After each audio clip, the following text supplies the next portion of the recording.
আমরা যদি ভালো মানুষগুলোকে, মেধাবী মানুষগুলোকে শিক্ষক করতে পারি এবং তারা যদি বাচ্চাদেরকে সেভাবে শিখাতে পারে যে দুর্নীতি খারাপ, দুর্নীতি বিষয়টা খারাপ, কারোকে ক্ষতি করা খারাপ, মিথ্যে কথা বলাও দুর্নীতি খারাপ, ট্রাফিক আইন ভঙ্গ করা খারাপ, কারো ক্ষতি করা খারাপ, অবশ্যই অর্থ তছরূপ করা খারাপ, কাউকে ঠকানো খারাপ, এই বিষয়গুলো যদি আমরা ছোটবেলা থেকে বাচ্চাদের মাথার মধ্যে আস্তে আস্তে আস্তে ঢুকিয়ে দিতে পারি, তাহলে স্বাভাবিকভাবে এটা একটা পজিটিভ এফেক্ট পাবো। এখানে আপনাদেরকে আমি একটা কথা বলি।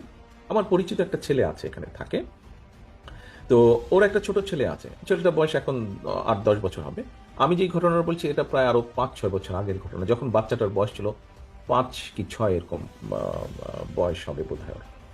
ওকে স্কুলে শিখিয়েছে এই দেশে, ও তখন প্রাইমারি স্কুলে পড়ে, এখনো প্রাইমারিতেই, তো ক্লাস 6-এই বোধ হয় আছে, প্রায় 6-এর ভিতরেই আছে।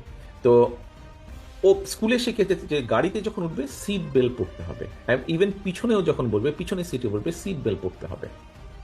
তো ওর বাপ একজন ড্রাইভ করছে, ওর বাবা একজন একদিন ড্রাইভ করছে, সিট বেল্ট পরেনি সে, বাচ্চা ধরে বসেছে, এই তুমি কেন সিট বেল্ট পরছো না, সিট বেল্ট পরতে হবে, টিচার বলেছে সিট বেল্ট পরতে হবে।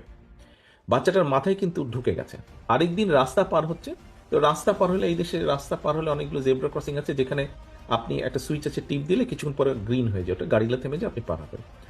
তো অনেক মানুষই একটু এদিক ওদিক দেখে, যখন দেখে গাড়ি টাড়ি কম আছে বা একটু দূরে আছে, হেঁটে পার হয়ে যায়, ওই সিগন্যালটা আর দেয় না।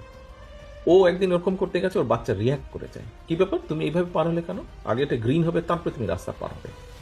তো বিষয় হচ্ছে যে এরকম ছোট ছোট বিষয় আমরা যদি বাচ্চাদেরকে, আমাদের ভবিষ্যৎ, আপনারা যেরকম ভবিষ্যৎ, আপনাদের পরে যারা আছে তারা পরবর্তী ভবিষ্যৎ আমাদের, আমরা যদি বাচ্চাদেরকে ছোটবেলা থেকে এই বিষয়গুলো শিক্ষা দিতে পারি এবং শিক্ষকদেরকে যদি আমরা সেরকম ভালো মানুষদেরকে শিক্ষক করতে পারি, আমি বিশ্বাস করি 5 বছর না, বাট 10 বছরের পরে কিন্তু আমরা ভালো রেজাল্ট পাবো, 10-12 বছর পরে আমরা ভালো রেজাল্ট পাবো।